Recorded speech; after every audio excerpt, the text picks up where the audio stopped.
Magandang araw! Andito na naman ang iyong Amega. At ngayong araw, tuturuan ko kayo kung paano mag-debone o magtanggal ng tinik ng bangos. Step by step. Ang bangos o milkfish ay isa sa pinakapaboritong isda ng mga Pilipino. Masarap, malasa, pero nga maraming tinik. Kaya tara na't matutong mag-debone para enjoy na enjoy kainin ang bangos. At bago tayo magsisimula, narito na ang mga kailangan natin. Una, preskong bangos, chopping board, matalim na kutsilyo, fishbone tweezer or sipit, malinis na basahan o paper towel. Siyempre pa, tiyakin natin malinis ang ating workplace at hugasan na maigi ang isda. Una, linisin natin ang bangos. Tanggalin ang mga kaliskis gamit ang kutsilyo. Mula buntot papunta sa ulo. Katapos, putulin ang palikpik at buntot gamit ang matalim na kutsilyo. Ngayon, ilatag ang bangos sa chopping board, hiwain ito patalikod, hindi sa tiyan. Ito ang tinatawag na butterfly cut. Simula sa ulo, hiwain ang likod ng bangos papunta ng buntot. Dahan-dahan lang at ingatan na di mapasama ang laman. Pag nabuksan na, i-flatten natin ito. Tanggalin ang lamang loob kung hindi pa ito malinis. Ngayon, hanapin natin yung malaking tinik sa gitna gamit ang kutsilyo. Dahan-dahan, hiwain ito palibot para maalis natin ito ng buo.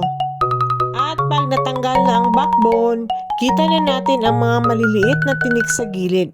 Yan ang ating next target. Gamit ang fishbone tweezer o sipit o kutsilyo, isa-isahin natin tanggalin ang maliliit na tinik. Simula sa bandang ulo pababa, karaniwang may 160 na tinik ang bangos, kaya tiyaga lang. Dahan-dahan at siguraduhin hindi masisira ang laman habang tinatanggal ang tinik.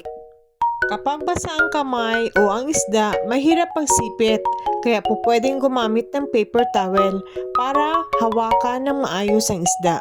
Iwasan din durugin ang laman para maganda pa rin itong iprito o i-bake mamaya.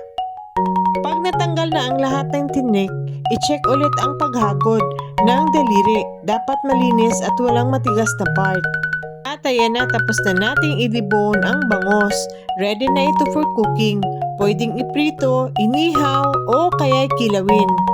At may isa pa o kaya i-relleno.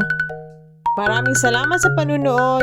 Sana ay natutunan ninyo kung paano mag-debone ng bangos ng madalian at maayos. Don't forget to like and subscribe kung ang video na ito ay nagustuhan nyo. Hanggang sa susunod, happy cooking po sa inyong lahat.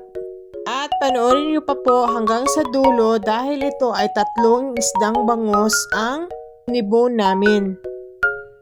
Suggestion po dito sa ating debone na bangos na recipe na pwede nyo pong i-share dito sa ating video for today. Para po mabigyan pa po natin ang ating manunood ng ideas para dito sa ating lulutuin. Pero ako may naisipan na akong gusto kong lutuin dito. At first time kong susubukan kung paano gagawin ang debone na bangos at gawin nating kilawin.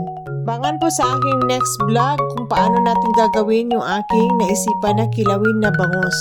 Hanggang sa muli mga amiga-amigo, salamat sa panunood and God bless us all. Bye-bye!